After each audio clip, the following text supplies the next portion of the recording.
We can't have you put it...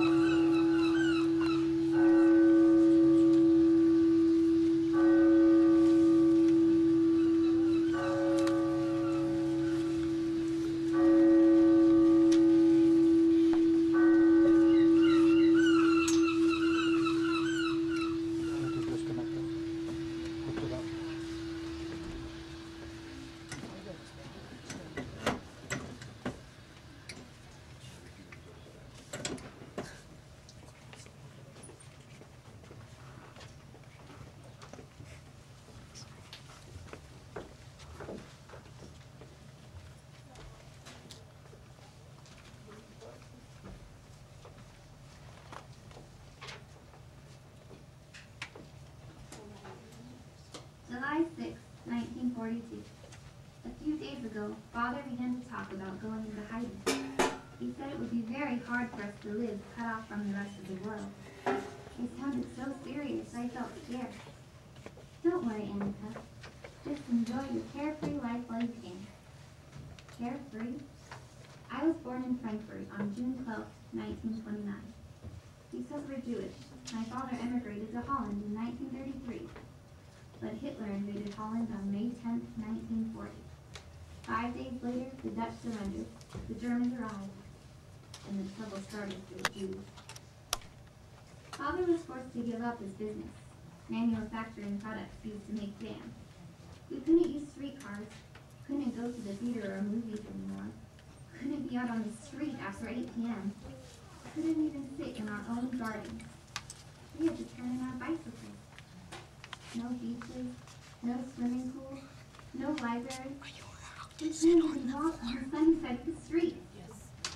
Our identity cards were stamped with a big black J. And we had the red and yellow star. But somehow life went on. Until yesterday. A call-up notice from the SS. My sister Martha was ordered to report for work in Germany, to the Westerbork transit camp. A call-up. Everyone knows what that means. At 5:30 this morning, we closed the door of our apartment behind us. My cat was the only living creature I said goodbye to. The unmade beds, the breakfast things on the table, all created the impression we left in a hurry. And our destination?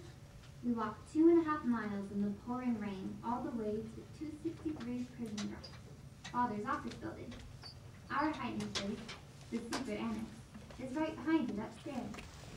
Even though the Germans forced Father out, he still runs the office with Mr. Crawler and me, who've offered to help us while we're in hiding.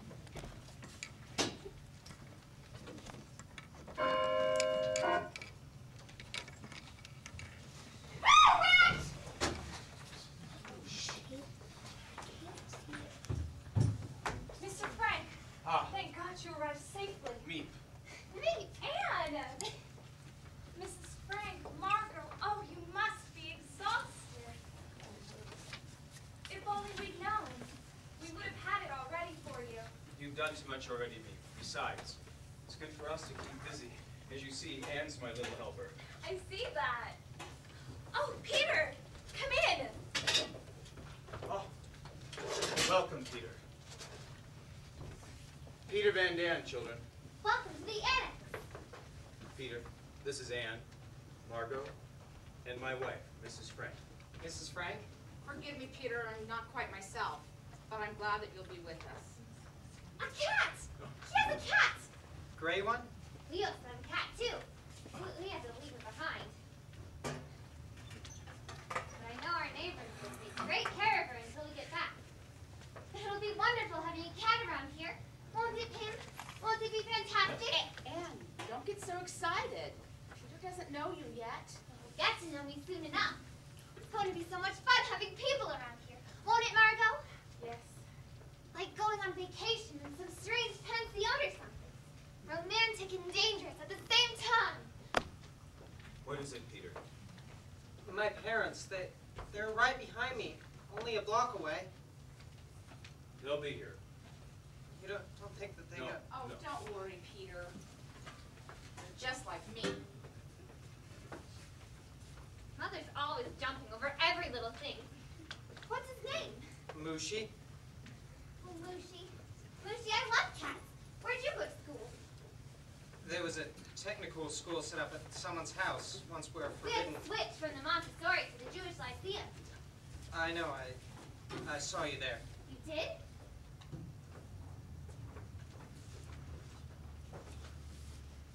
See? What did I tell you? Now we're all here. Just in time. We had to go the long way around. There were too many police on the street. Welcome, Mrs. Van Dam, Mr. Van Dam. You know my wife, of course, Edith, and the children. We must hurry. The workmen will be here in half an hour. Such trouble we're causing you, Mr. Crawler, after all you and Meep have done for us, and now we arrive early. You couldn't allow your daughter to be taken away, Mr. Frank. Please, don't worry. We'll do everything we can to help.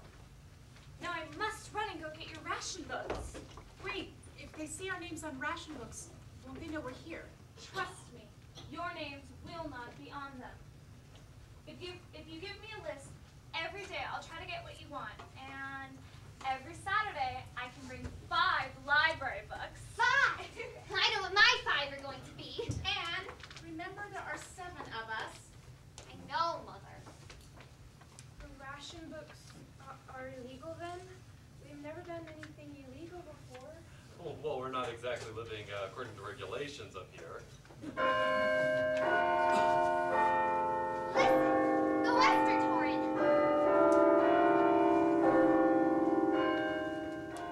How will I ever get used to that clock? Well, I love it. Now, me or I will be here every day. And I've hidden a buzzer to signal when we're going to come up. And tomorrow I'll have the bookcase placed in front of the door. And oh, one last thing. The radio. Radio. Fantastic. A radio. Thank God. Where'd you get that? We had to give ours away 2 months ago. Thank you. Thank you, Mr. Crawler, for everything. You'll tell them about the noise? I'll tell them. How can we ever thank you, Mr. Crawler? How can we ever? I never thought I'd live to see the day when a man like Mr. Frank would have to go into hiding.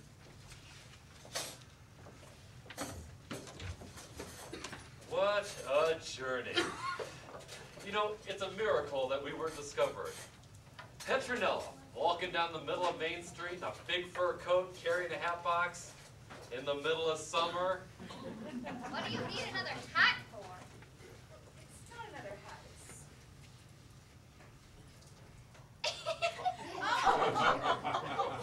Just don't give it over that way to change her thought.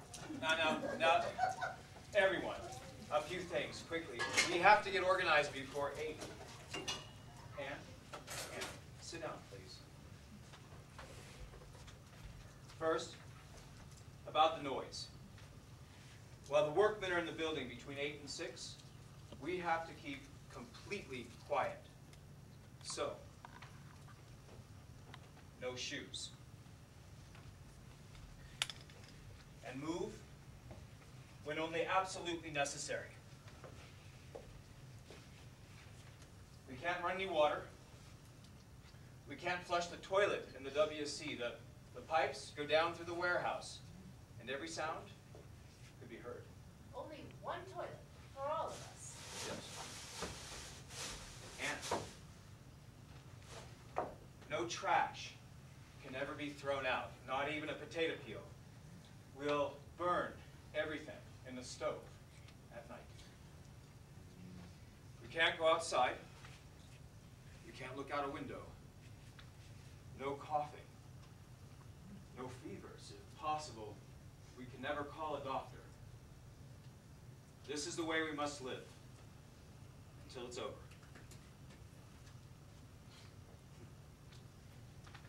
But after 6, we can talk, laugh, play games, move around just as we would at home. This will be our common area, a place where we meet to have supper, like one family. Like one family. I love that. And now, why don't we get settled in? As Mr. Van Dam and I discussed, this floor will be the Van Dam home. The lower floor, the Frank home. I'm sorry your space is tiny, Peter. but you'll be near your parents. And actually, I'm glad you brought your cat. Meat warns us there could be rats. Rats? Oh my gosh! Oh, Petronella, I'm sure Mushy can handle a few rats. Let's go bring the dishes out of our room. All our boxes are already here. Never, Mr. Frank. Never can we thank you. If it weren't for you, I don't know what would have happened to us. You can't imagine how your husband helped me when I first came to Amsterdam. Not knowing a soul, unable to speak the language, I can never repay him. Besides, he's an excellent business partner. well, that's true. Yeah.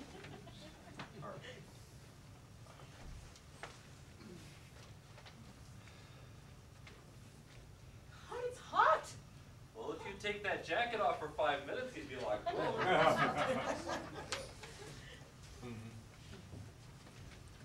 No. You rest, Edith. You haven't closed your eyes since yesterday. Nor you, Margot. I Please. slept, Father. Isn't that funny? Even though I knew it would be the last night in my own bed. You can sleep through anything. Now, take off your shoes before you forget. You too, Peter. Shoes. Are you sure you're not too tired, Annika? Mother, please. It's fine. What are you doing? Getting rid of it?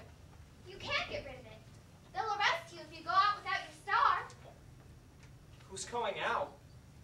Now I won't have to be branded anymore. You're right. We don't need it anymore. Do you remember when it started? People always tried to look the other way. But somehow their eyes always landed right there. Mother sewed this on so tight. The day they made us wear the stars. The worst day of my life. Look, that's a mark. Do you know Honolulu Goslar? No, Yopi Tawal? never heard of her. But you heard of me. Well, my father is your father's business partner. You heard of me, you heard of me. I must be famous in my school. That's true, in a way. What do you mean? Anne, you mustn't bother Peter. I'm not bothering him. Mushy, mushy. Mushy, either. Tonight, we'll have our first real supper here, together. Thank you.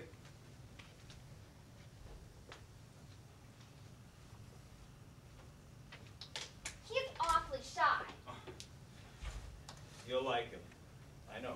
Well, I better like him. He's the only boy that I'm going to see for goodness knows how long. I don't know how much longer. Oh, Pim, my movie star, is he remembered? Yes. Wait, where's my diary? Oh, I forgot to pack my pencils. No. You can never go down those stairs. But it was only for a minute. Never, Anne. This is what it means to go into hiding. One mistake can cost us our lives. I know, Father. All right. But Meep and Mr. Crawler, they'll come every day. They'll bring us food, books. They're precious company. They're friends, Anne. That's rare these days. If the Nazis knew they were hiding us here, they'd be deported as well.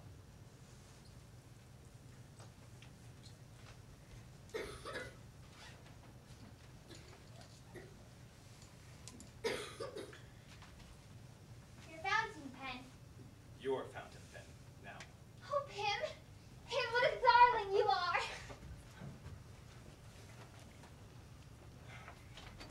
Those bags of beans and potatoes. Is that what we'll be eating every night? Not much variety, is there? Don't you listen to her, Mr. Frank. My Petronella, she's an excellent cook. Even with beans and potatoes, you'll see. Lucky for us. I tell you, even with rice, what she can do with rice, I'm going to be missing those gourmet meals. Honey, stop exaggerating. The women seem content, don't they? Well, you can never tell what's going through a woman's mind, but I think we'll be all right. Good. Mrs. Van Dam, we'll meet here at 6 and start preparing supper. 6 o'clock, yes. Yeah, come on, Petronella. The workman's going to be here any minute.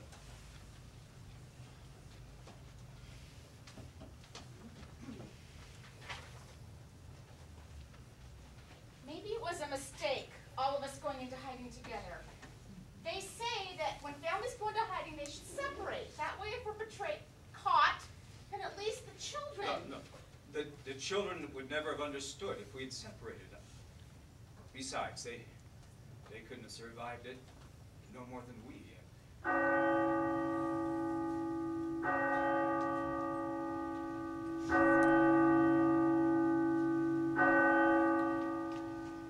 Come. We must be quiet now. Are you all right, Margot? Still shaking. Feel my hands. It's okay. We're here. They can't take you now. Yes. We're here. Dass wir nun einzutreten entschlossen sind, bis zum letzten Hauch. Dieses Deutschland, der deutsche Volksgemeinschaft aller deutschen Stämme, das Großdeutsche Reich, Sieg heil! Sieg heil!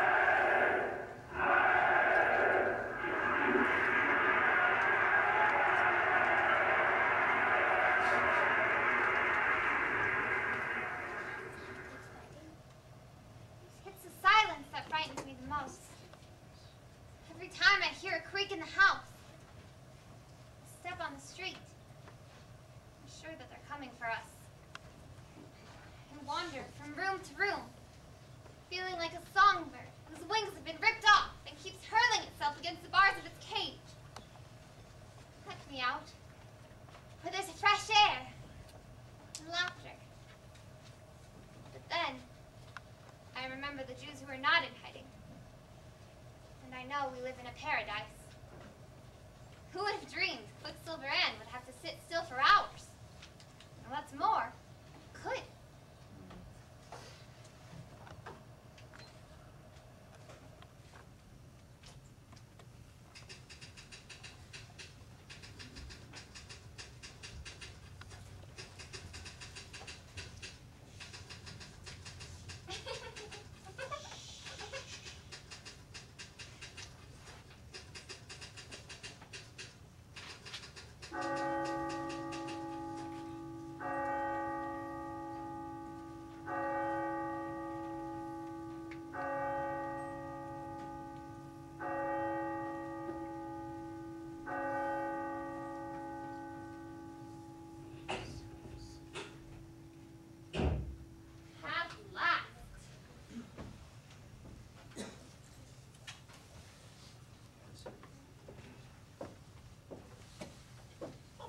That was so funny. Nothing about me, I hope. Can't I have a peek? No, Mrs. Van Dam. Not even a little peek? Not even a little peek, Mrs. Van Dam. All right, fine. I'm first for the WC then.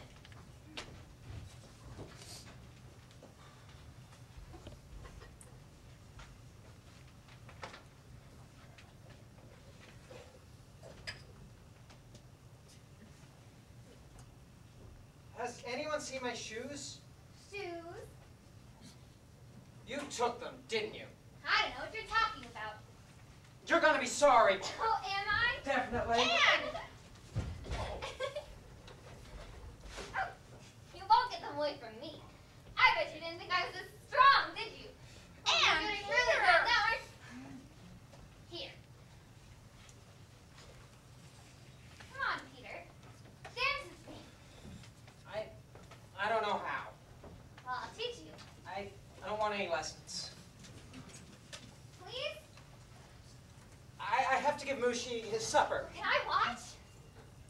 He doesn't like to eat when people are around. Well, I'll be quiet. Quiet as a little mouse. He likes mice, doesn't he? No! And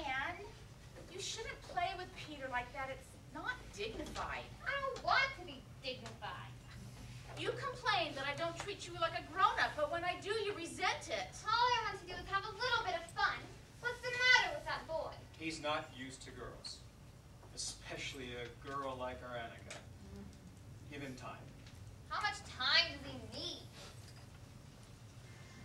Come on, Marco. Give it to him. I have to help with supper. Oh, but if we don't practice, we'll forget. All right, all right. See, everyone, Marco's the real dancer in the family.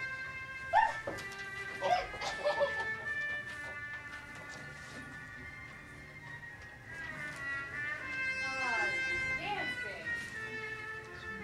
Where's Peter? In his room. Father, don't kill him if he practices with that cat again. Anne, darling, do me a favor and go get Peter out of his room.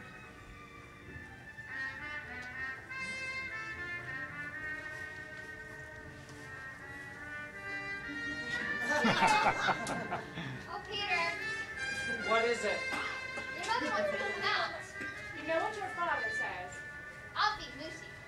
All right, but just give this supper and then come straight out.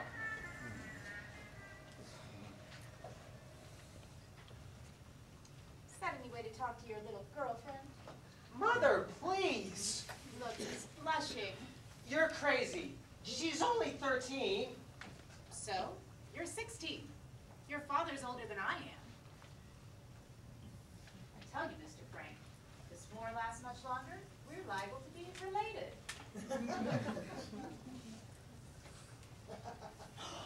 I think I have a run here. Oh. Some run.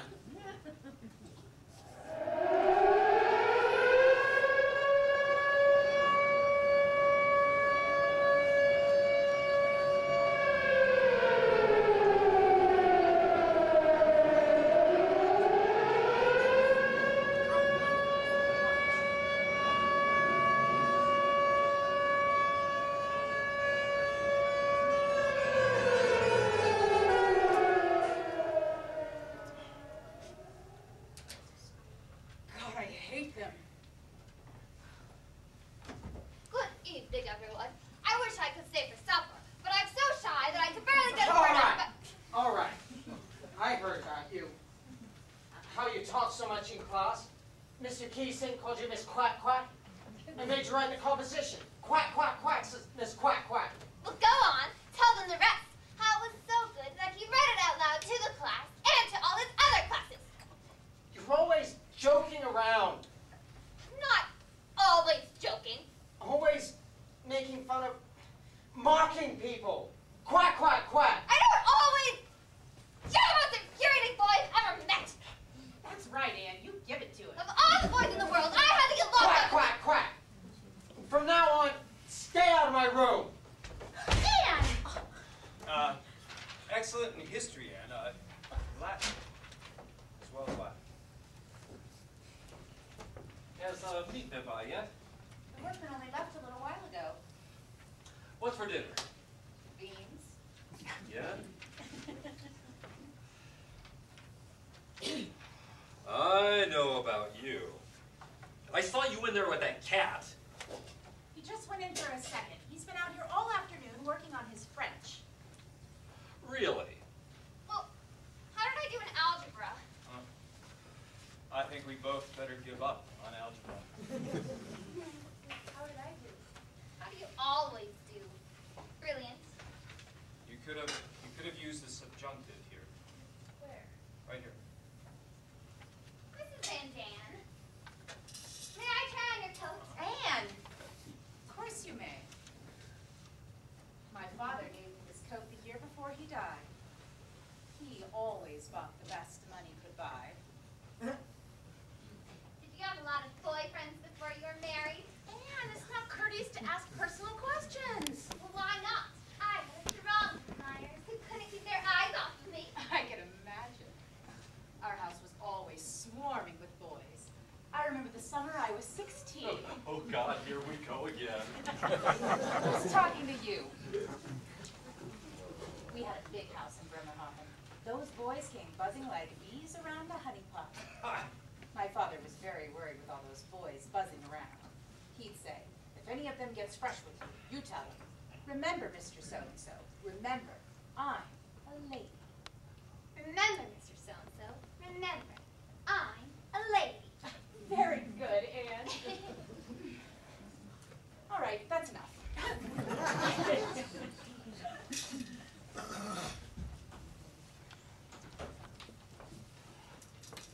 You know, what's so important that has you writing in that diary all the time? I mean, you're 13 years old. What could you possibly have to say? Please, Mr. Van Dam, can't I have any privacy?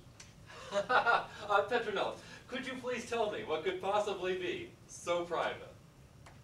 Oh, you know how kids are these days, buddy. That age, everything's private. Even brushing your teeth. There's nothing about me in that private diary, is there? Don't be ridiculous, buddy. You can be so childish sometimes. Oh.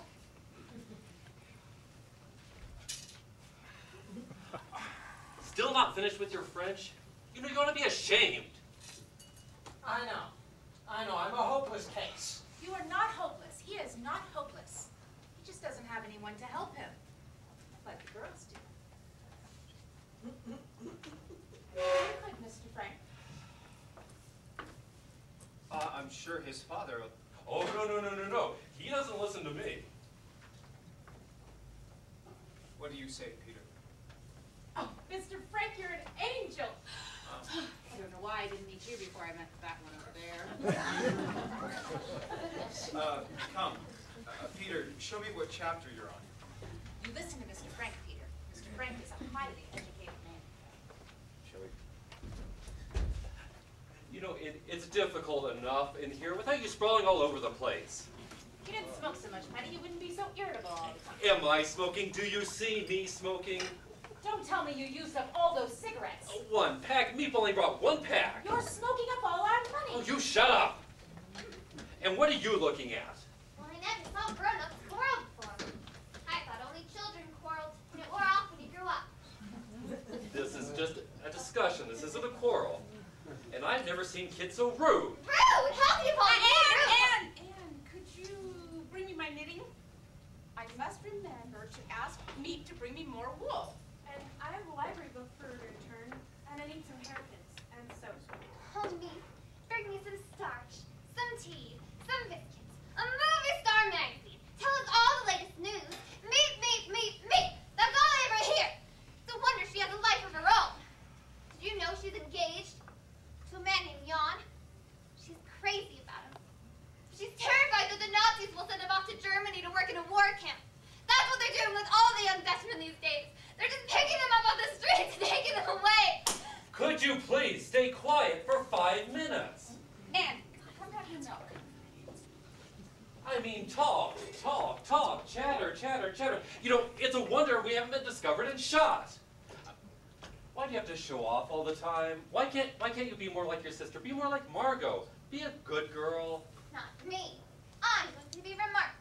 I'm going to Paris. Really? Well, you'll see. I'm going to be a famous singer, a writer, or dancer. Oh my God, my coat! My beautiful coat! I'm sorry. Do you know what my mother paid for this coat? Look at it! I'm very, very, very sorry. I could kill you for this! Oh, Petronella. Anne, you can't behave like this! It was an accident. Anyone can have an accident. I'm not just talking about the coat. We all live here under this tremendous stress, but you don't hear Margot getting into arguments with the Van Dams, do you? Margot's perfect. She never argues with anyone. I'm not perfect. She's courteous. She keeps her distance, and they respect her for it. You need to behave more like Margot. And have them walk all over me? No, thank you. They don't walk over me. Oh, yes, thank you. They walk all over you. I'm not worried about their walking over you. I'm worried about you walking over them. I don't know what happens to you. If I had ever talked to my mother the way yes, Mother. No, Mother. Anything you say, Mother. People aren't like that anymore. I can't do everything for you.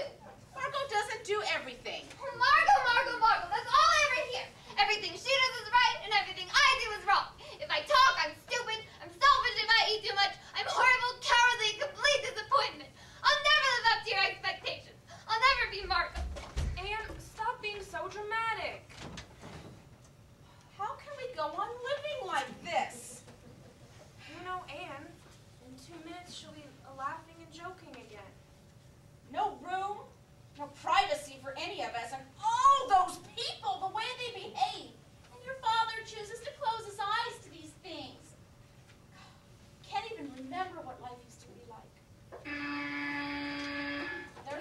It's me.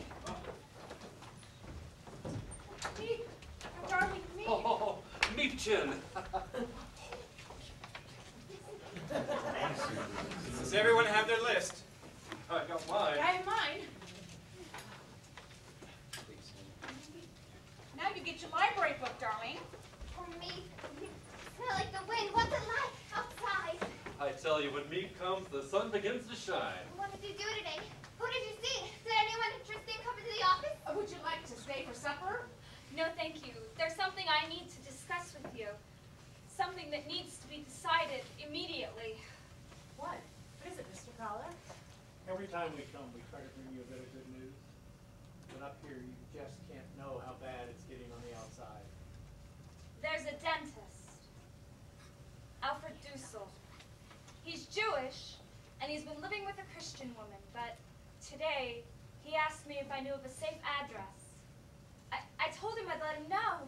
He's desperate. Of course, absolutely. Dussel, I believe we know him. Well, that's great news, me. No, wait a sec. Where would he stay? There's so little room. Forgive me, I spoke without consulting you. It's not just that. I mean, there's so little food as it is. Mr. Van Dam, we're doing the best we can. There are no more ration books to be had. Well, 7 can eat. 8 can eat as well. Well, I hope so. If we can save even one person, You're right. Of course, you're right. You're right. Yes, definitely. Mr. Crawler will go to meet him, and I will bring him up. Tomorrow. thank you. Thank you.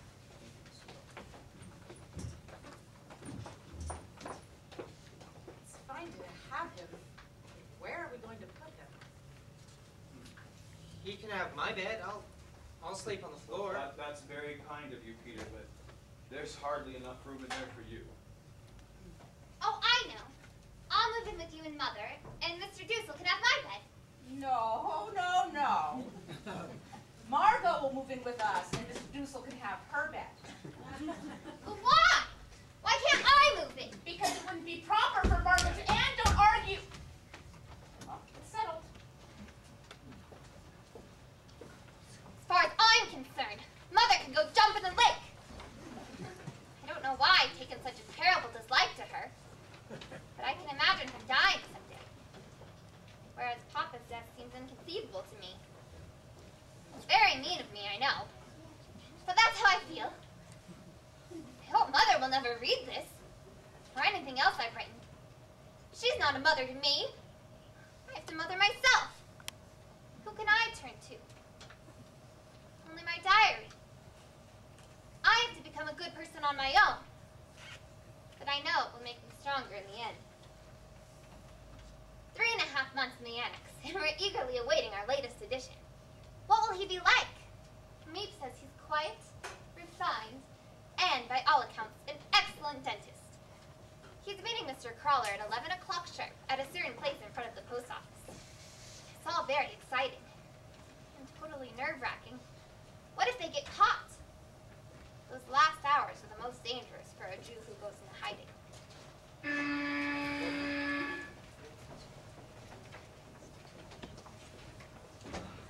Ladies and gentlemen, it's done.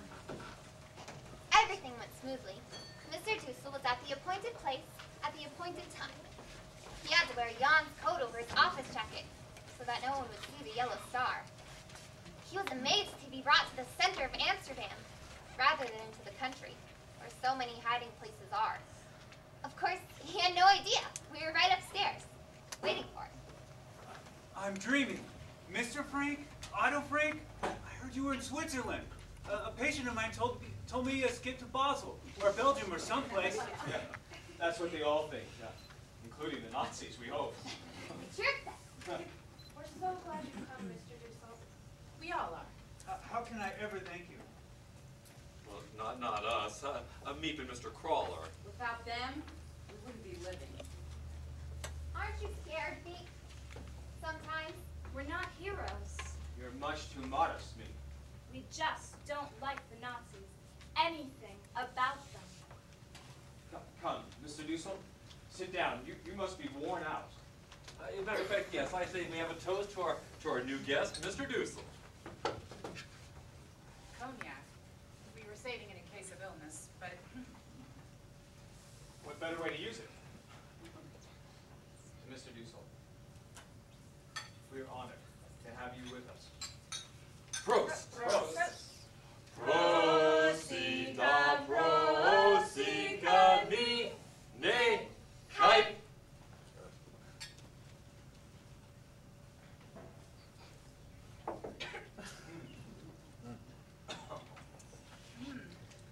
Mr. Dussel, I believe we know somebody in common. Oh? Dr. Kienzler. We were friends back in the old days in Frankfurt. What? What is it? Dr. Kienzler was taken last month. Beethovenstrasse. They took the whole block. oh, Mr. Dussel, what's happening outside? Tell us. All across Amsterdam, Jews are disappearing, torn from the beds in the middle of the night. My God, the screams. Children come back from school. Their parents are gone. Women come back from shopping. Whole families are vanished. It's impossible to escape unless you go into hiding. Thousands are being taken away, deported. The Bloombergs, Professor Hallenstein. Oh, God, no. You have 5 minutes to get ready. Bring only what you can fit into your rucksacks. Herded into the Jewish theater for days, weeks sometimes, and then Westerbork, the transit camp. From there, like clockwork, every Tuesday, a train heads to the east. Mr. Dussel, do you know the Gosslars? Their daughter Huntley and I, we've been friends since we were 4. They weren't taken, were they? No, not Huntley, no! There's a family, but No. I believe Mr. Dussel needs to get settled before supper. I'm sorry, we can't offer you your own room. I trust you won't mind sharing one with my daughter. Forgive me for upsetting you. No, we had to know. You had to tell us. And why don't you show Mr. Dussel your room? Me, thank you for everything.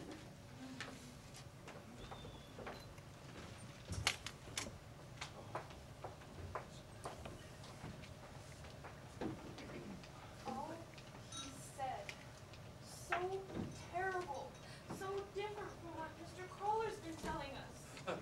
Well, I think I prefer it the way Mr. Crawler's been telling us. Well, here we are. Ah, it isn't very big, is it? No. I hope I'll be a suitable companion. I've never shared a room with a man before. I know you'll miss the woman you live with terribly. Charlotte and I have never been apart. It happened so quickly I didn't have time to tell her where I was going. I didn't know myself. You weren't supposed to. None of our friends knew. It would have been too dangerous. Not just for us, but for them. For Charlotte. You're a very, very bright young lady. I hope you'll bear with me. I hope you'll bear with me. I seem to irritate everyone around here. What's she like? Your Charlotte? Charming, beautiful. You would like her. She's not Jewish, you know. Oh, I know. Meep told us. I'm sorry it's so small and dark in here, but if you peek through the black cow curtain, you'll see the most beautiful chestnut tree in the world. I can't wait till it's in blossom. Oh, I hope the war will be over by then, and we'll all be back home. Oh, about the room. Margot always had it in the afternoons, and I had it in the mornings. Would that be all right with you?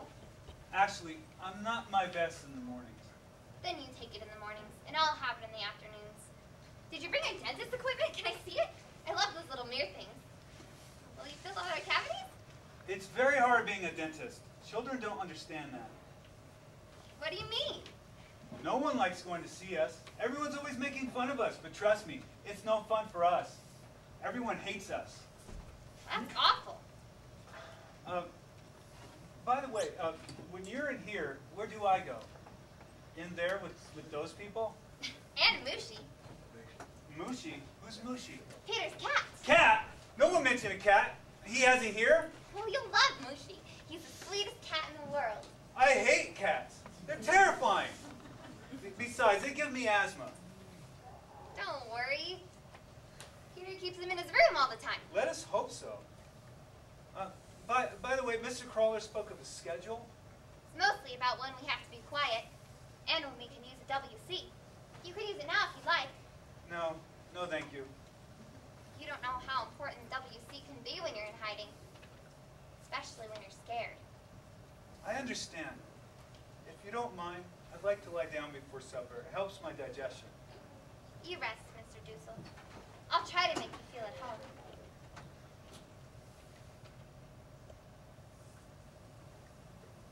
Presenting Colin Rees-Parker with the BBC Radio Europe, November 12th. Yesterday, German forces entered unoccupied France, acting quickly to encounter sweeping Allied gains. Hitler sent armored columns to occupy Vichy France. The Vichy regime came to an end, and with it the final pretense that part of France was a free zone.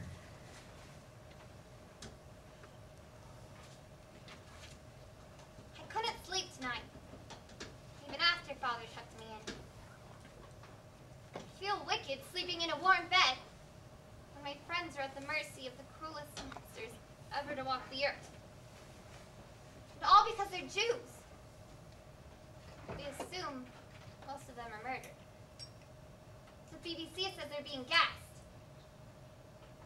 Perhaps that's the quickest way to die.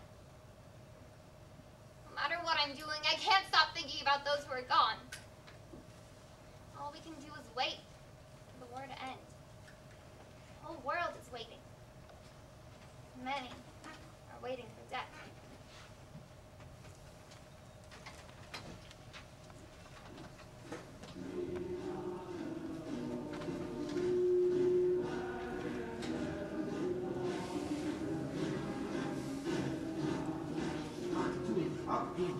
The list for Tuesday's train.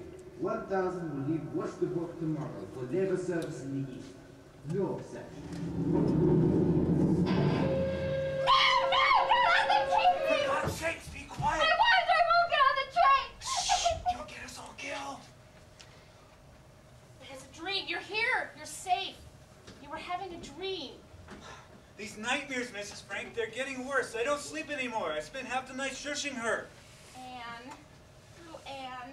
Every night, Mrs. Frank, every night. She's putting us all in danger. Please, Mr. Dussel, go back to bed. She'll be all right in a minute. What is it? Another nightmare. It sounded like someone was murdering her. Can I get you a drink of water? No! It was a terrible dream, I know. Do you want to tell me? Sometimes it helps. No. Thank you, Mother. Well, I'll just sit here with you until you go back to sleep. I'd rather you didn't. I see. Well, good night then.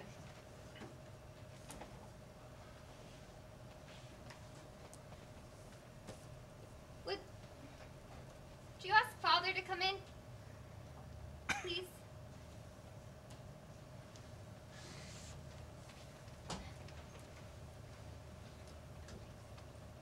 Edith?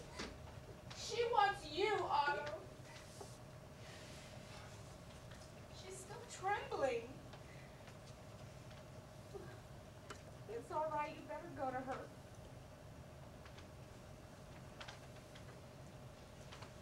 It's a phase. You were never like this. I'm more like you. It's not that she doesn't love you, it's just... Oh, Pim. Pim, I dreamt that they broke through the bookcase and took us all away. The trains, Pim. The trains headed for the east. Did I yell terribly loud? Do you think anyone heard outside? I know what you're thinking. But I can't help it. I just don't love her. Anne. We don't get along here. We never have. And now, I hate being cooped up here with her. I can't get along with anyone, Finn. My nightmares. Everyone hates me for having them, but I can't stop them from coming. Everyone's having nightmares, Anne. Your mother has them as well. Terrible nightmares. She's having a very hard time.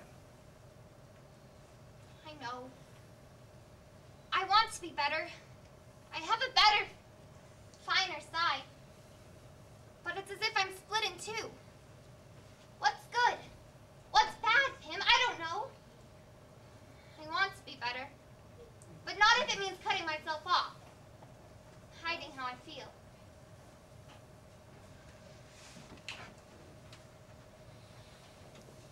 I understand. We've always understood each other, you and I.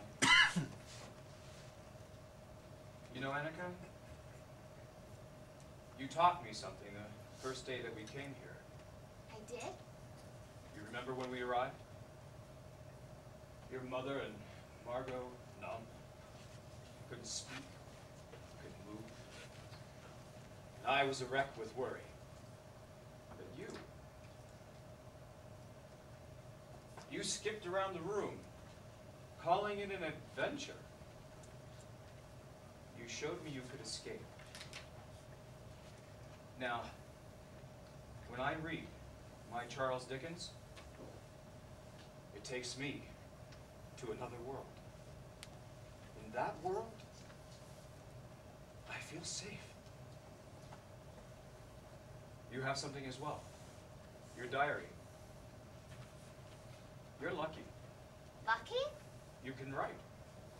You can put all your thoughts, all your feelings down on paper. The house is shaking. It's all right, Ed. It's all right. Oh. It's all right, Ed. Look, the more planes, the sooner the war will end.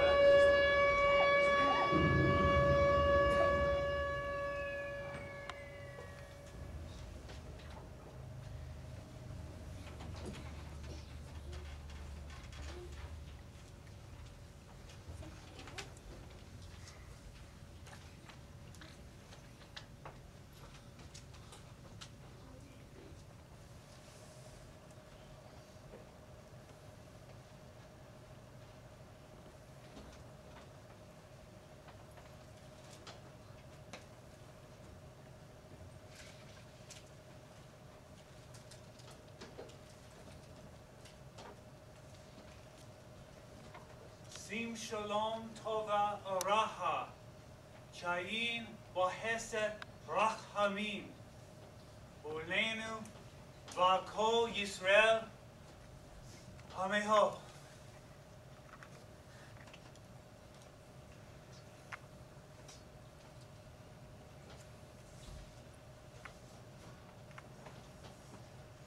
Tonight, after the radio broadcast, Pim asked what was the first thing we wanted to do when we're liberated. I'd be so thrilled I wouldn't know where to begin. I long to be back in school with my friends, ride a bike, whistle, laugh so hard it hurts. I wonder if anyone will ever not think about whether I'm Jewish.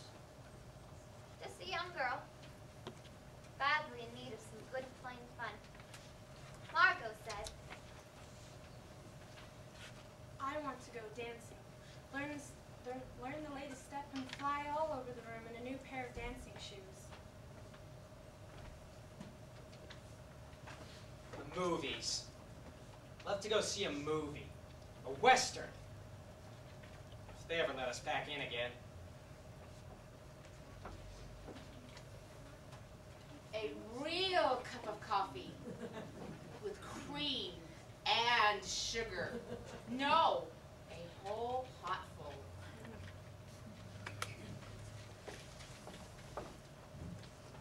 Bath. A hot bath. In a bathtub.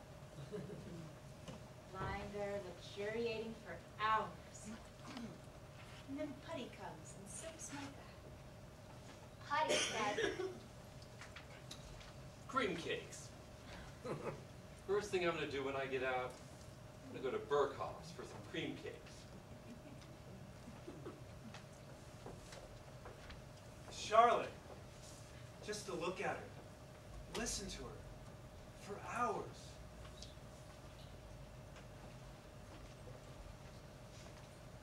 I want to pack a picnic lunch and take my family to the seashore for the entire day.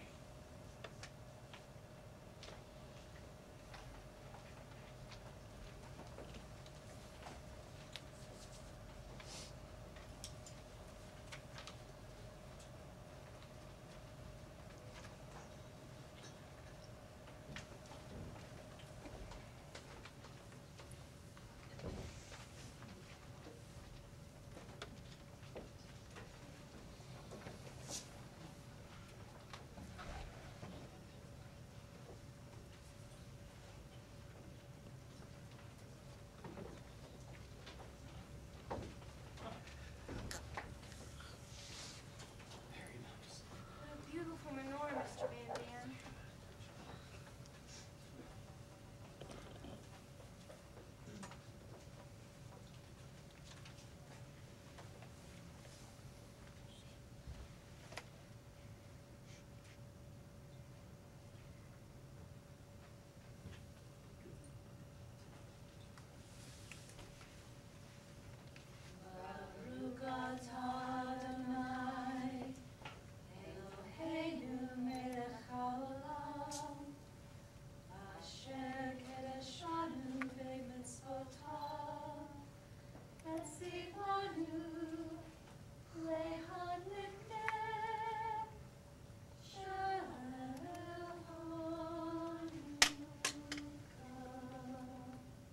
Amen. Amen. That was very moving. Well, it's not over yet. There's still the song. And presents. And not this year. No latkes either. Don't remind me. Make the best latkes you've ever tasted. Oh, please, I couldn't take it. Invite us all next year. What have you got there, darling? Presents. For everyone. For Margot. Go ahead, read it out loud. You never lose your temper. You never will, I fear. You're just so good, but if you should, put all your crosswords here. A new crossword puzzle book. Well, it's not new. It's one of your old ones. And I rubbed it all out. But if you wait a while and forget, then you could do it all over again. Oh, Anne, it's wonderful. For Mrs. Van Dam.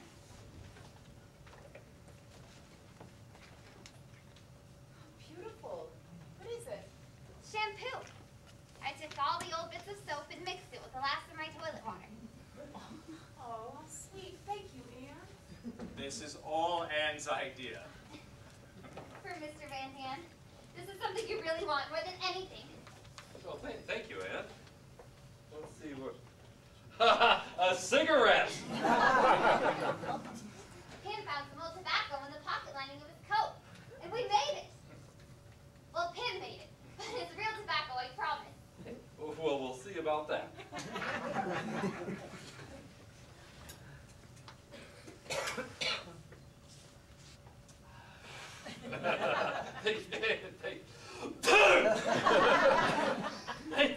Thank you, Ann. Thank you. Really, thank you. For Mother. Here's an IOU. I promise to pay 10 hours of doing whatever you say. Boy, I wish I had that little slip of paper. 10 hours? You would have considered selling it, would you? Never. It's the best present I ever had. For Pin. Anne, I'm not supposed to get anything. I made it for you. All by myself. Nobody helped me. Not even Mother. Not even Margot. I knitted it for you in the dark after I got into bed. And after keeping me up half the night writing in that diary of hers. Just kidding. I'm afraid it looks better in the dark. It looks perfect to me. Thank you, Annika. I shall treasure it.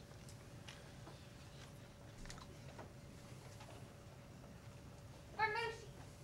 Oh, Anne, the ribbons from your ballet slippers. On behalf of Mushi, thank you. It's very sweet of you. And from Miss Quack Quack. Nothing's gonna jump out and bite me, is it? What is it? It's a razor. Maeve got it for me. He really does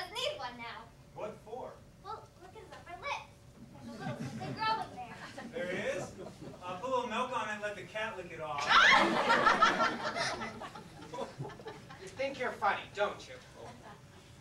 I like it. Thanks, Anne. And last but not least, my roommate, Mr. Dussel. You got me something, Anne? Capsules. 2 capsules. Not poison, I hope. They're earplugs. I made them for you out of cotton and candle wax, so that you won't hear me thrashing around at night. Go ahead, try them out. Are you ready? What? I said, are you ready? Good God! They've got inside my head! Help! Help! Just joking.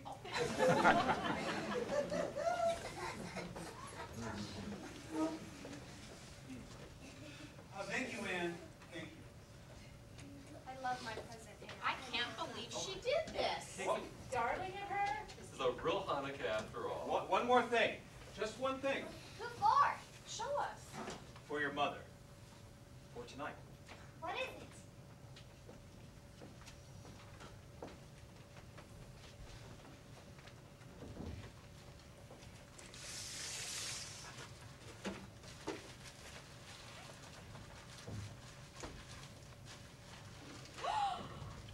Otto. It's the music box. How did you manage to get I saved it for you, right? I was hoping we wouldn't be here till Hanukkah, but I brought it, just in case. This goes all the way back to my great-grandmother. Your father's an angel for saving it for me. Why didn't you save anything of mine? Well, I saved you, didn't I? Listen.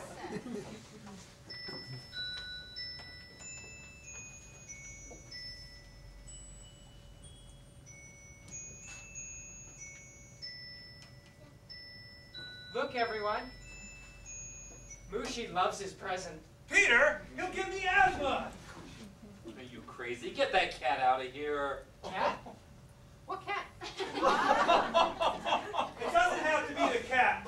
His clothes are enough. Oh, don't you worry about it. First thing in the morning, that cat goes. Finally, you listen to me. I'm not doing it for you. I'm doing it for me. I'm tired of the fleas. Mr. Van Dam, you can't do that. That's Peter's cat. Peter loves that cat. If he goes, I go. So go. Go. You're not going, the cat's not going. Put the towel away. Mr. Dussel, sit down. It's Hanukkah. Time for celebration. Girls, sing the song.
Anything?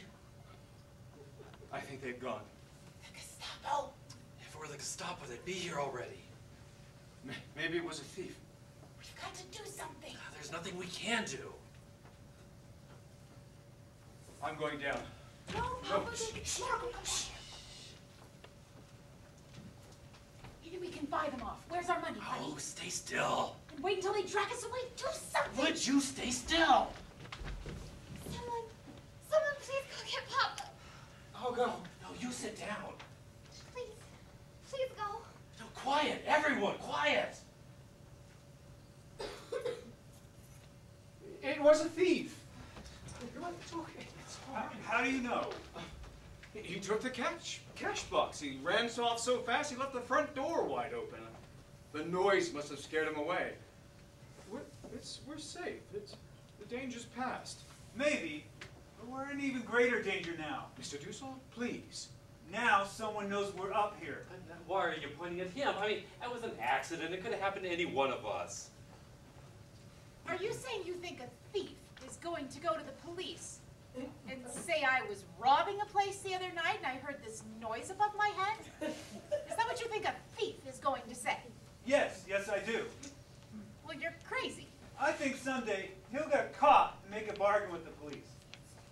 They'll let him, if they let him go, he'll tell them where some Jews are hiding. Maybe they'll even reward him. 7.5 guilders a Jew. Papa, we can't stay here anymore. Let's go, let's just go. Go? Where would we go? Out onto the street? No, no one's going anywhere. We can't panic. If we panic, we're lost. We've survived here for 6 months together. We're going on. Margot, Anne, the song, please.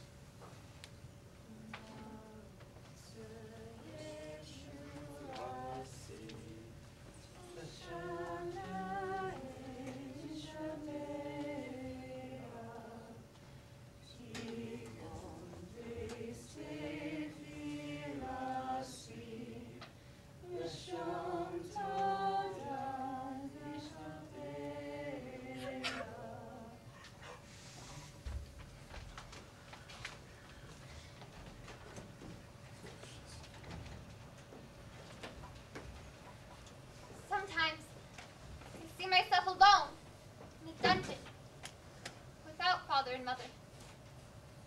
Or I'm roaming the streets.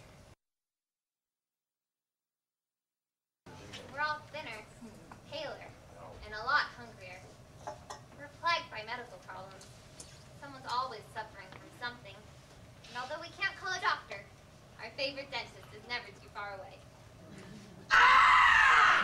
I'm almost finished. If you can hold on just a little longer. Okay, you're killing me. If you'd stop complaining, perhaps I'd finish sooner. All right, I'll try. Please, Mrs. Van Dam, you've got my instrument stuck in your tooth. Stop moving. You're going to get it even further.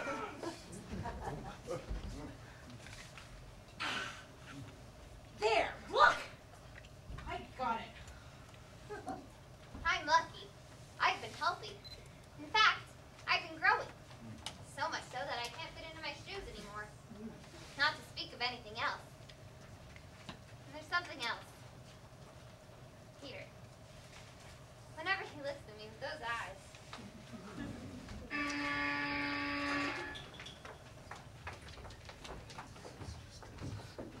Happy New Year. Happy New Year.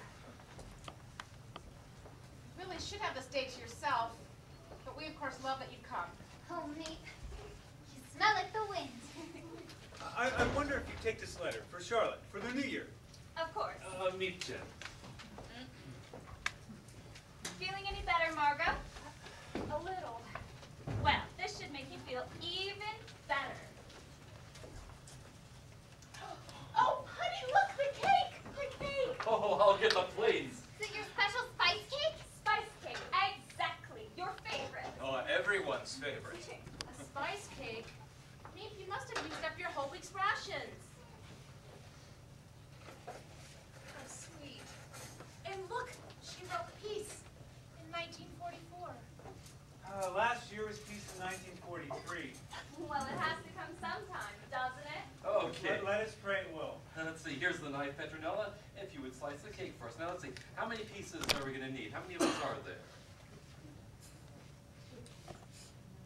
Meep, it's not. None for me, thank you. Oh, but you must. Okay, well that makes it 7 pieces. 7 pieces. 8! 8, the number it always is. Well, I didn't think that Margot would want any. Why not?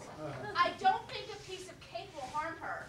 I just didn't want her coughing like she was doing last night. 8 pieces, 8 pieces. And please, let Mrs. Frank cut the cake. She divides things better. Exactly are you saying? Don't I always give everyone exactly the same? Yes, yes, everyone gets exactly the same. Except Mr. Van Dam always gets a little bit more. Now, just a minute. Please, please, please. see how a little spice cake goes to our heads? Mrs. Frank, would you cut the cake? It looks delicious, Beep. Oh, that smell. Beep, are you sure you won't have a piece? No, thank you. I have to leave soon.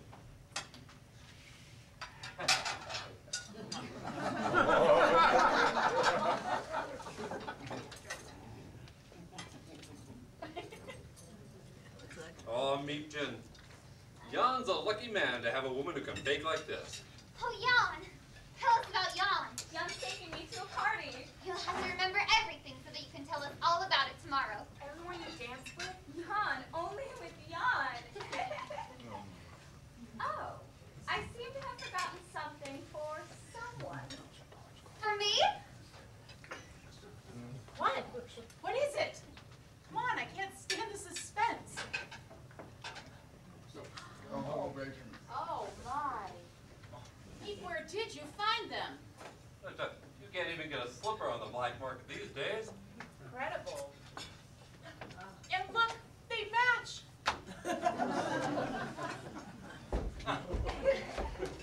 All grown up, ready for Hollywood. Enjoy them, Anne, and don't worry, I'll give you a full report tomorrow. Meep, before you go, there was something I wanted to discuss with you. What? What are you talking about, buddy?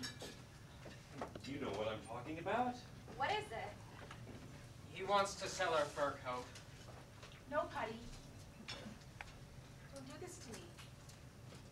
This is my coat. I've had this coat for 17 years. My father gave me this coat. You have no right. Don't you dare. Let go. You can't hold on to it. Go with it.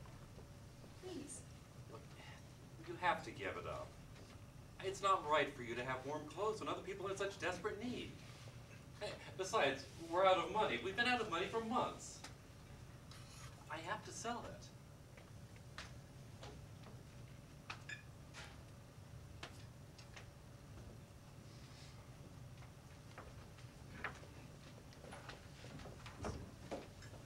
Mrs. Frank?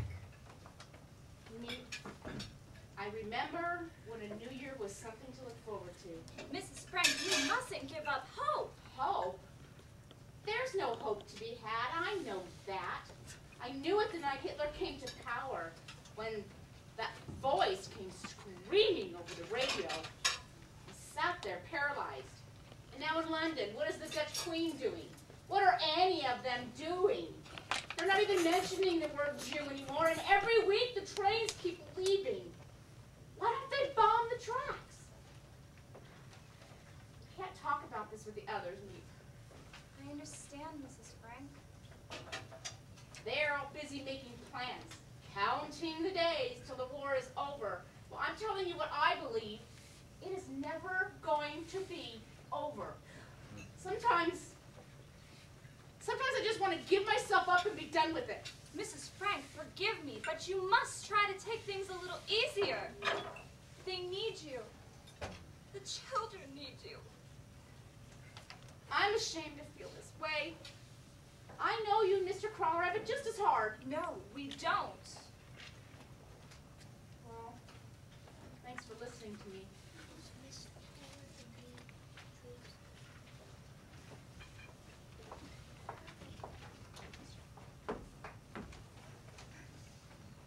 No, n'est-ce pas ce que tu penses?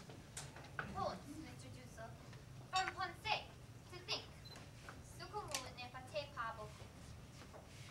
What? Ce que vous ne faites pas. You're going too fast. Oui, je sais. Just say, I know that one. Oui. Bon, continuons. La page suivante. S'il vous plaît.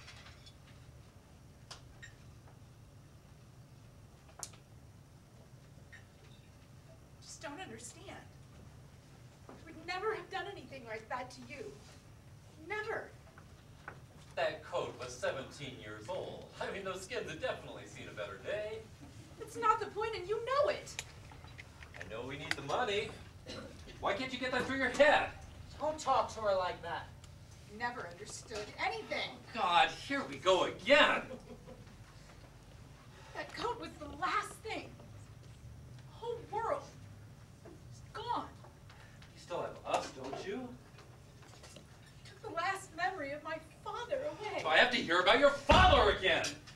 if you hadn't been so attached to your father, to our apartment, to our things, we'd be in America right now. It's not her fault. It was you too, you know. You didn't want to go anywhere. No. I stayed because of you. Believe me, I knew which way the wind was blowing. Sure, you always know everything. Mother, please, stop. Your mother never listens. I could just say one thing. No, you may not. You talk too much already, and it's none of your business anyway.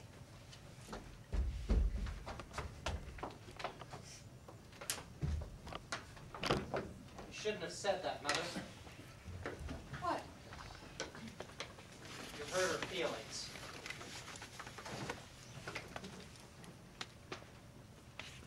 I'm sorry. Apologize. All right? I apologize to everyone.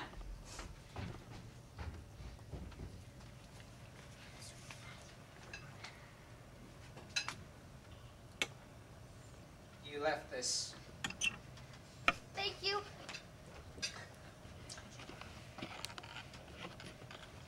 I'm sorry for what happened to me. I am? How? You're always so cheerful. It keeps me from being depressed. I'm not always so cheerful, you know. On the inside. Really? Well, it's hard. If you want to cry or something, there's nowhere to go. It's easier for me, I guess. When there's a fight, you know, with my parents, I can just duck into my room. You're lucky to have a room of your own. At least you can talk to your parents. Not really. Can't talk to Mother about anything serious. I can talk to Father about everything. Except Mother. I just don't think you can really be intimate with someone if they're holding something back. Do you? I think your father's terrific. He likes you too. Really? I can tell from the little things he says. It's funny, isn't it? What? Well, we've been living here together for almost a year and a half, and this is the first time we've ever really talked. I know what you mean. You know something, Peter? What? I've never really had a friend. Someone I could confide in. Me neither. Smile for me. Why? You have dimples when you smile. Dimples. The only mark of beauty I possess. That's not true. I think you're pretty. Me? Yes. You.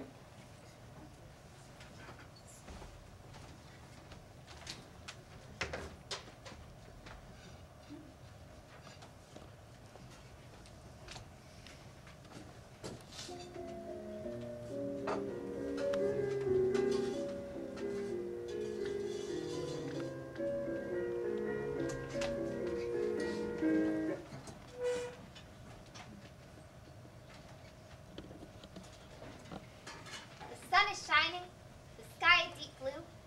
There's a magnificent breeze. I'm longing, so longing. I wander from room to room, breathe through the crack in the window frame, feel my heart beating as if to say, can't you fulfill this longing at last?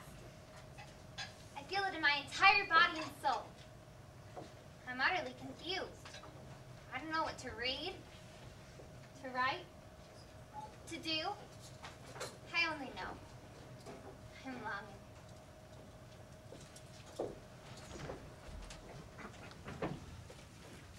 Well, what's for dinner? Don't ask. I have to prepare myself. Oh, for God's sakes. Pickles, kale, and rotten potatoes? Same thing for weeks now. If you don't like it, Mr. Dussel, why don't you go in the kitchen and do something about it? Instead of just sitting there insulting my wife. I think you prepare the kale very well, Mrs. Van Dam. I don't know how you do it. Mr. Frank, always the soul of politeness. Every night, another miracle.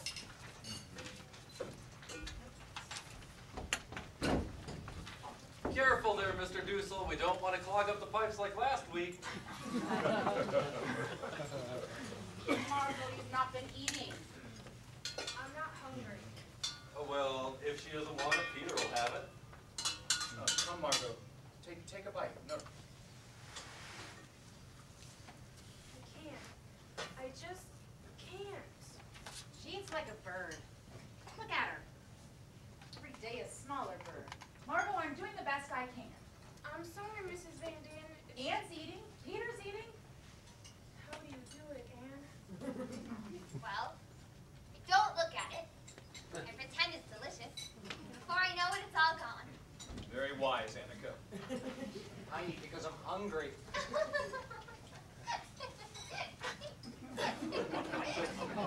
Just force yourself, Margot. You're too thin. Well, she's not the only one. I mean, we're all famished. Will this war ever be over? This war would be over a lot sooner if the damn British would start the invasion. Please, not tonight. The British are fighting for their lives. And they're going to do something when the time is right. When we're dead and buried, you mean? It's amazing how strong those Germans are. Yes, it's amazing how strong those Germans are. Those Germans there. Why, they're so strong they're going to win this war. Isn't that what you're saying? They might. They very well might, if the British don't get moving. 3,000 tons of bombs landed on Hamburg last Sunday. Isn't that enough for you? No. Well, how many tons of bombs is it going to take? Enough so we don't have to worry about going to Poland. Mr. Dussel, Margot's waiting. She can't hold on any For longer. God's sake, hurry up. Mr. Dussel! The line is forming again, Mr. Dussel. Think I like spending my life in there? Mr. Kroll? I'm sorry to come at this hour, but something's happened. What? You all must be more careful, more quiet. What's happened? A man in the storeroom. A few days ago he asked me, he says, "What do you hear from Mr. Frank?" I said I'd heard a rumor that you were in Switzerland. He said he'd heard that too, but he thought I might know more. And then today, as I'm signing some invoices, I look up and I see him staring at the bookcase. He said he thought he remembered a door there. And then he asked for more money. 10 more guilders a month. Blackmail. 10 guilders? Very modest blackmail. It's only the beginning. What did you tell him? I told him I'd have to think about it. Should we pay him the money? Take a chance on firing him, or... For God's sakes, pay him the money. Offer him half. We'll find out if it's blackmail or not. Listen, maybe he knows nothing. But it's getting more dangerous out there every day. No one can be trusted. You all must be quiet. Quiet. I'll offer him that. Thank you. We'll hope for the best. Please, Mother. Don't be upset. I can't bear it, seeing you like this. I'll be all right, Annika. Just go back to supper.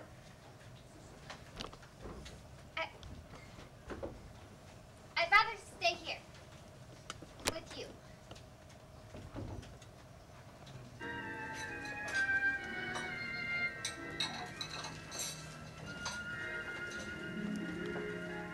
And now from London, a message from the Dutch Minister of Education, Mr. Gerrit Bolkenstein. History cannot be written on the basis of official documents alone.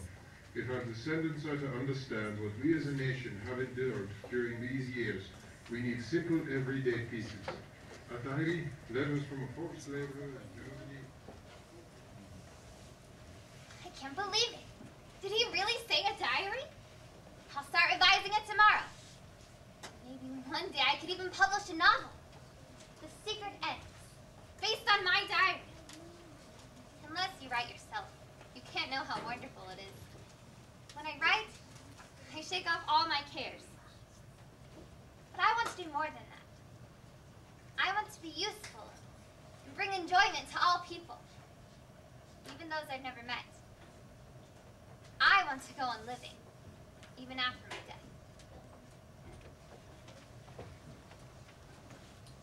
Mr. Dussel is getting awfully impatient out there. Oh, let him.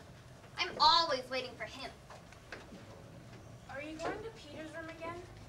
You've already been there so many times today. I went there exactly twice. Once to practice French together and wants to get the potatoes for supper. But you know Mrs. Van Dam, she's got a comment for every little thing. She can't help herself. It's just in her nature. Besides, I don't think it's Mrs. Van Dam that's upsetting you. I'm not upset. You're not jealous? Peter and me? I'd be insanely jealous if I were you. Yes, I imagine you would be. But I'm not. Aren't you, Margot? Tell me the truth. Who wouldn't want someone to spend their nights with? Have deep, serious conversations with? Who knows what else? Yes, I'm jealous, but not of you and Peter.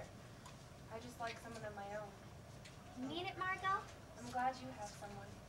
Really? I want you to have fun tonight. Every night. I missed out on so much by being here. Well, Margot, you're such a generous person. Besides, there's nothing to be jealous of. We don't do anything. He's never even kissed me. Kiss will come. I'm not sure I want it to. Oh, you do. I know you. You can't help yourself. It's in your nature. Wait. Let me fix your head. Now you ready? I presume I may finally get back into my room? Our room, Mr. Dussel. And yes, you may return. Thank you so much. And again.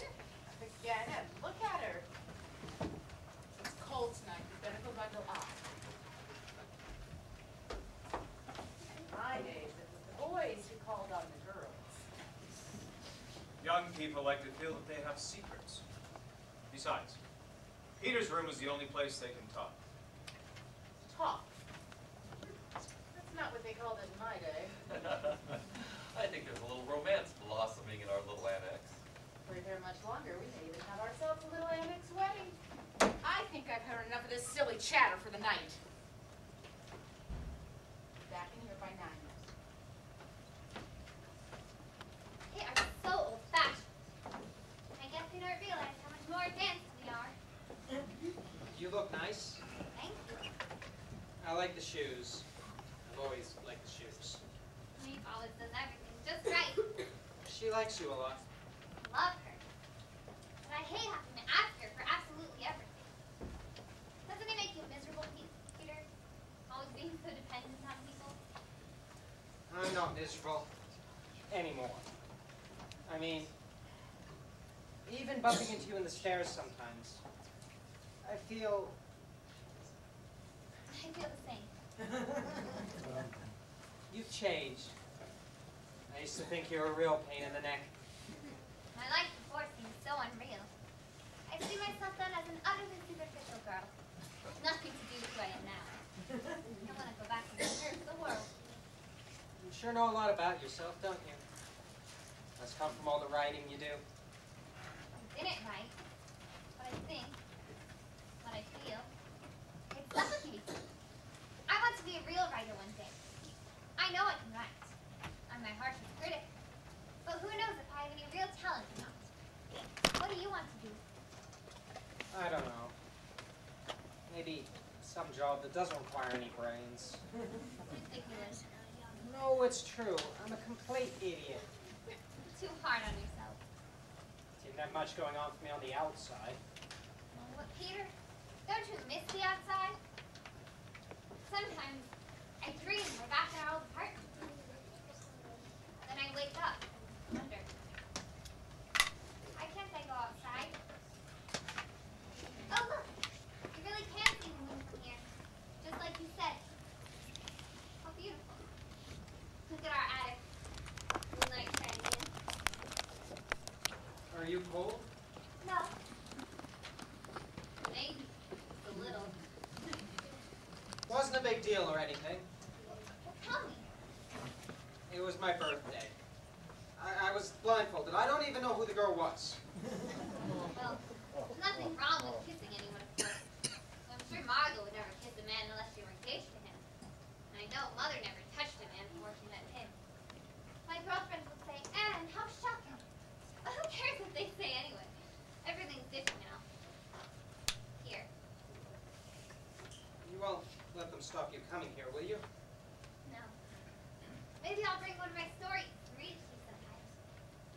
You'll come again tomorrow night? Bye. I would. It's 9:05.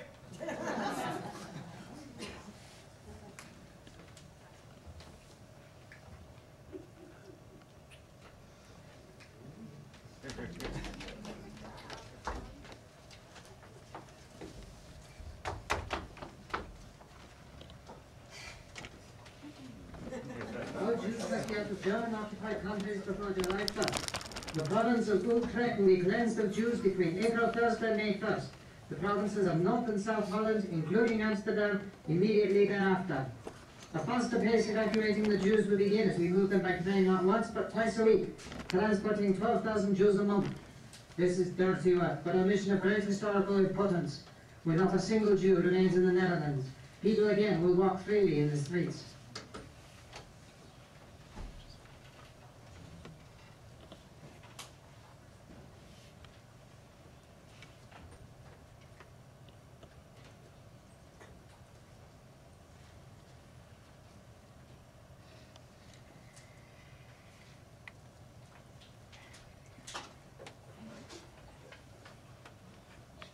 Otto, listen! A rat! Edith? Go back to sleep, please.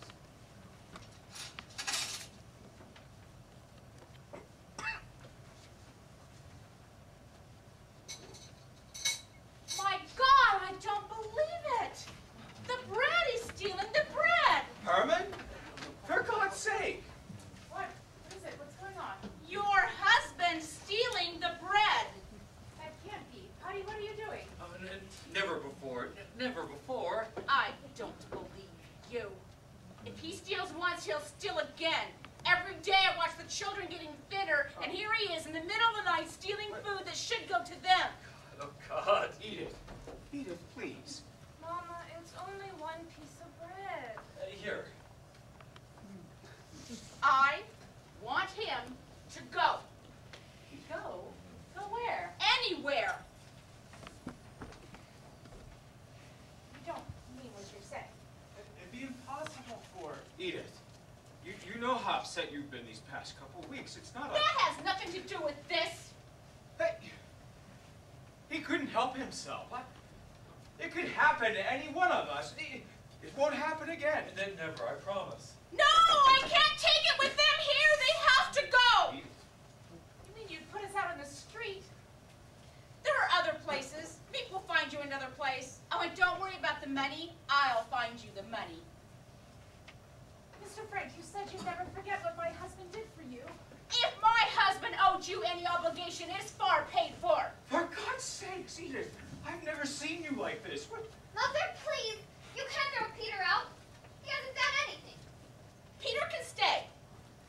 I wouldn't feel right staying without my parents. Mother, please, they'll be killed on the streets. Anne's right. You can't send them away. They can stay until he finds them another place. But until then, I don't want him near the food. Well, let's divide it up right now. What are you doing? We're not going to divide up some rotten potatoes. Mr. Frank, Mrs. Frank, Anne, Mr. Margot, Dussel, Mr. Van Dam, Mrs. Please. Van Dam, Peter, stop! Mr. Frank, Mrs. Frank, Stop! Anne, I can't Margot, bear it! Oh, this Mrs. is Van happening! Dam, Enough! Van, Peter, Enough! me, Margot, Mr. Frank, Mr. Mrs. Dussel! Frank, Peter, Everyone Anne, back in your Margot, rooms! Mr. Edith, Van Dam, come, Edith. Mrs. Van Dam, Peter, Mr. Dussel, Mr. Frank, I think the Mrs. potatoes Frank, can wait. Anne, Mr. Dussel, Margot, just let them wait!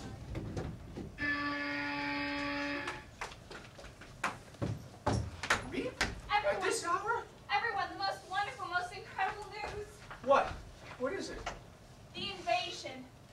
The invasion has begun. Did you hear me? The invasion has begun. Oh, you can feel the excitement in the streets. I ran to tell you before the workmen got here. They've landed on the coast of Normandy. The British? The British. The Americans. More than 4,000 ships. Look, I have a map.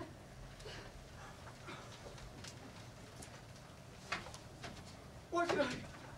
The moment we've been praying for over a year. Cherbourg, verse 6.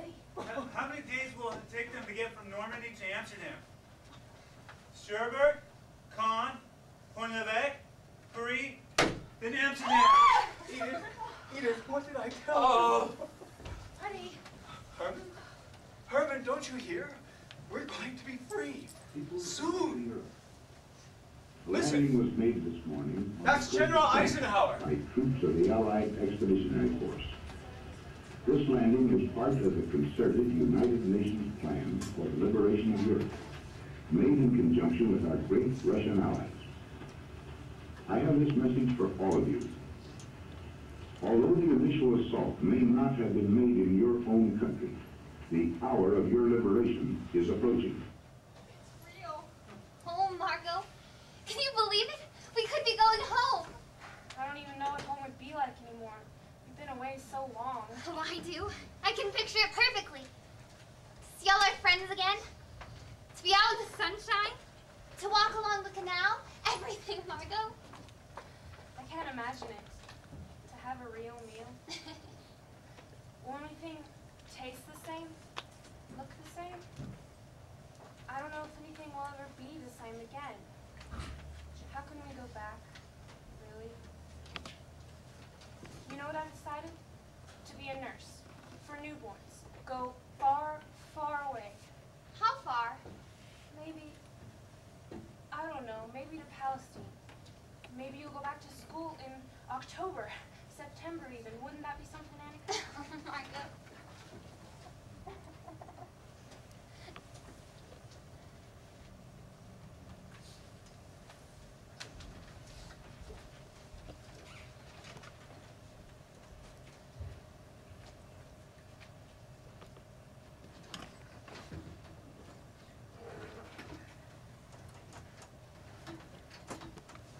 Honey.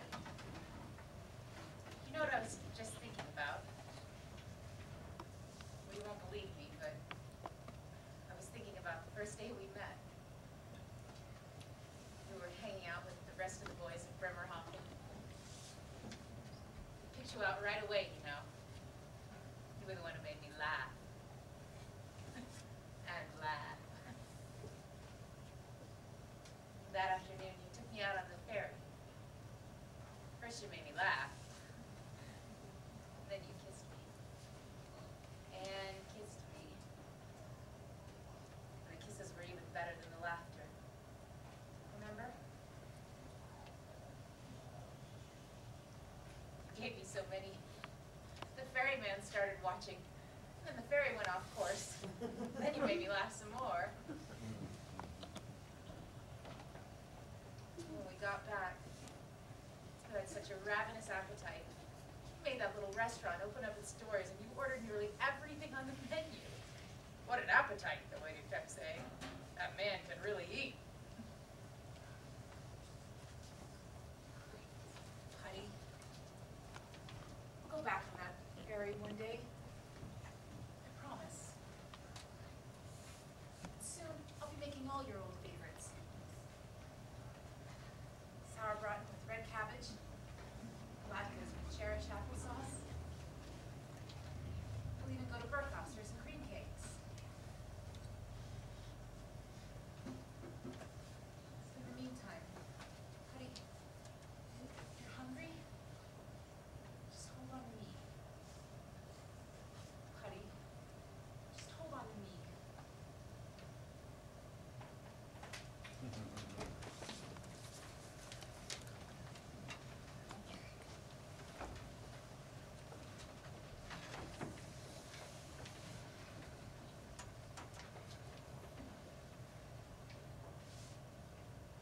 Just as I was falling asleep, my friend Honolly appeared.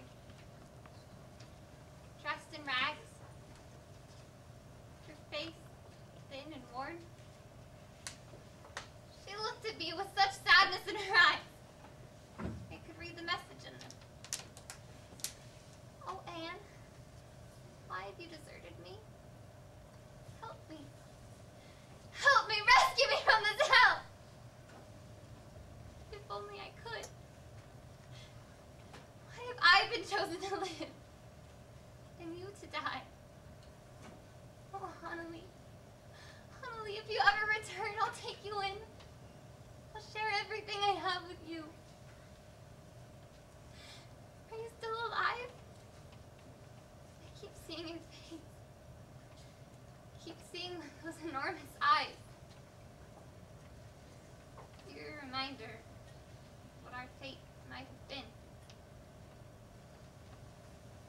What will we do?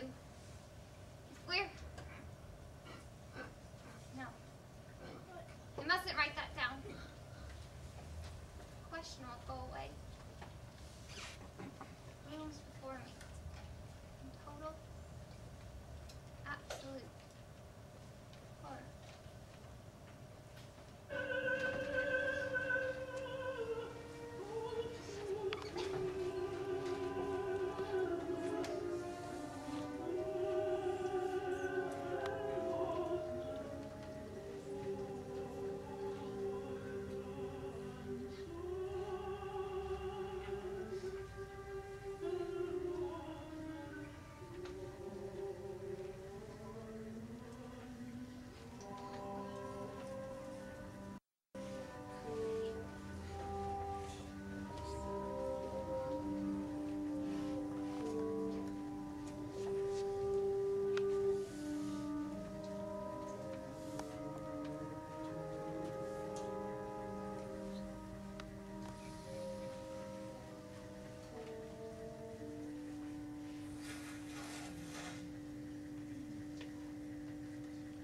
And so we come to the end of this broadcast from BBC Radio Europe.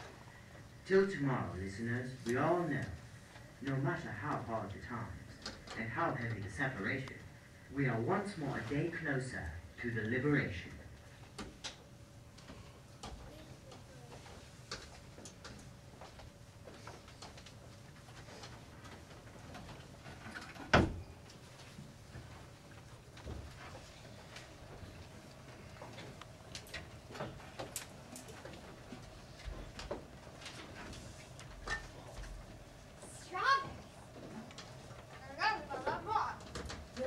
Understand it, your mouth's too full. I wouldn't talk. We haven't stopped eating since we came up here. I'm the one who's eating? Look at you, you're all red. You, they're all over your shirts. They're a good deal better than those string beans yesterday. Green, green, green. I thought they'd never end. Every string was full of many thirst, but I never want to be just a housewife. You won't be. I've forgotten how good these are. Of course you forget. We haven't had a real berry in 2 years. Don't eat too many. Remember how sick you were from the kale soup last night. I'm just worried there won't be any left for Jan with those three in that room. Oh, Mr. Dussel, you're such a warrior. Just let the children enjoy themselves. Oh, God, these are good. Do you want to know a secret? Every night I think to myself, they're coming. Our liberators. You both kind of forget about me when you're back with your old friends. Most of our friends are gone, Peter. Never forget about you. I'll tell you one thing. As soon as we get out of here, I'm going to make sure nobody knows I'm Jewish. What? Serious. Life would be a whole lot easier if I were a Christian. You mean you'd be baptized? I don't know. Maybe. I would never turn away from who I am. I couldn't. Don't you know? He'll always be Jewish. In your soul.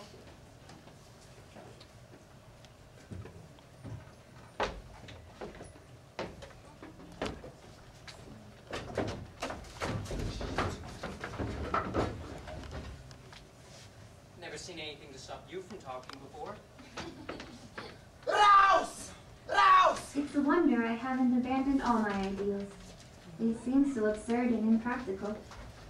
Yet, I cling to them, because I still believe, in spite of everything, people are truly good at heart. Nimm deine Kleine! Joe! Joe!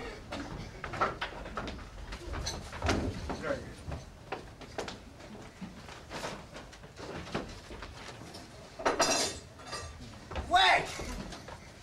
Still! Rose! It's utterly impossible to build my life on a foundation of fear. I see the world transformed into a wilderness. I hear the approaching thunder, which will destroy us too. I feel the suffering of millions. Schulden Dreck! Schnell! Weg! Schnell!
Vesterbork. A barren heath. Wooden towers where our jailers stand guard. Walls covered in thousands of flies.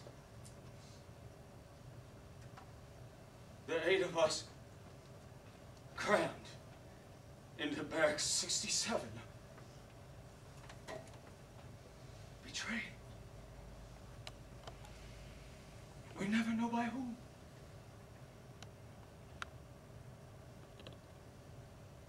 Our last month together. Our last month. Anne and Peter walking hand in hand between the barracks and barbed wire. Edith, worrying about the children, washing underclothing in murky water, numb.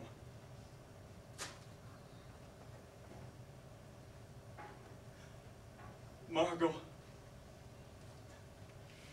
silent, staring at nothing. Our last days on Dutch soil. Late August, Paris, freed, Brussels, Amsterdam. But for us, it's too late.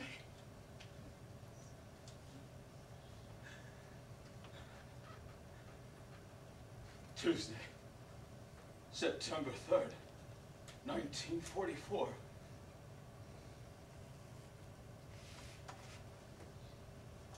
Thousands of us herded onto cattle cars, the last transport to leave Vesterbork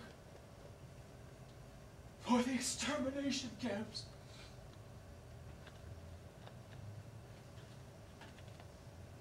There was a train. 3 days, 3 nights. In the middle of the 3rd night, Auschwitz. Separation. Men from women. Edith, Margot, and my family.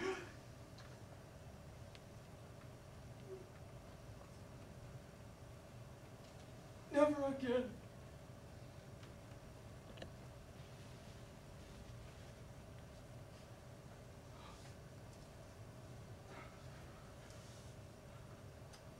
Selection.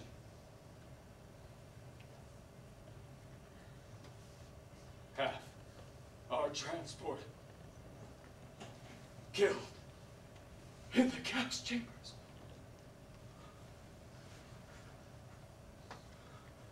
One day, Peter and I see a group of men marching away, his father among them. Gassed. Peter, on the death march to 1,000, dies 3 days before the British arrive. His mother,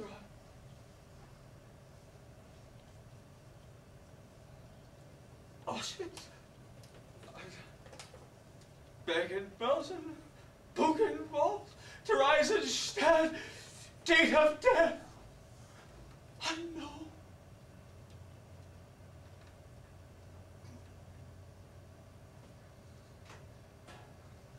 Mr. Dussel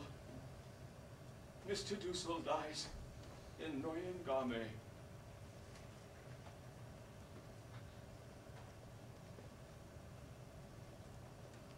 January 27th, 1945. I'm freed from Auschwitz. I know nothing of Edith or the children that I love. Edith dies in Birkenau. Grief, hunger, exhaustion.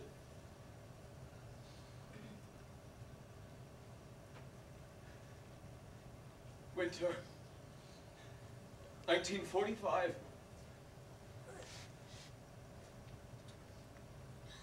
Typhus. Typhus breaks out in Bergen-Belsen, killing thousands of prisoners.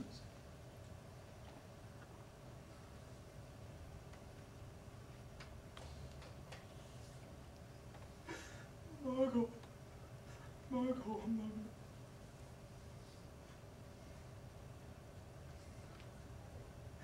Anne's friend, Harley, sees Anne through the barbed wire,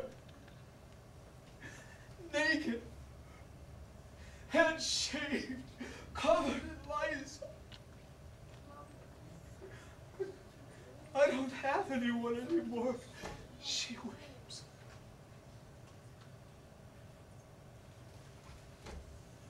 A few days later, Anne dies.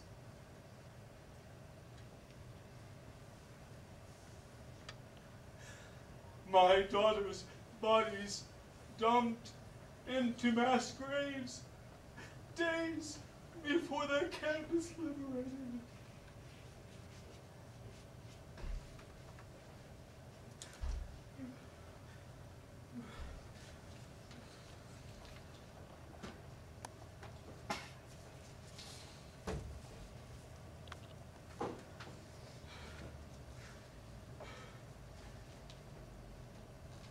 All that remains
when he went to Buchenwald. Maybe some of you know this. Right at the end of the war, the Germans in the last 3 days killed so many people. And he took the townspeople and the mayor and everyone around to see all of the deceased people. And they said, why are you taking pictures? Why are you doing this? He said, because 50 years from now, some SOB is going to say this never happened. And we've heard it happen. All right. We have to do something special here tonight. There's a lady here named Mary Capps who's done our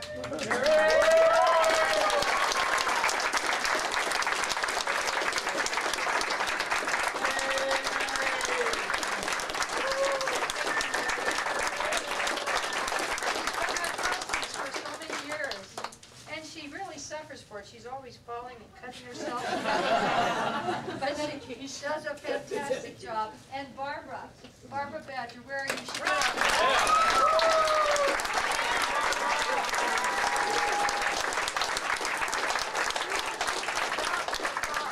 everybody who helped, I can't thank you enough for bringing one of my dreams to come true. And we have one more, wait. Wait. So I don't know if you all know this, but this organization got started by this wonderful woman here in 1961.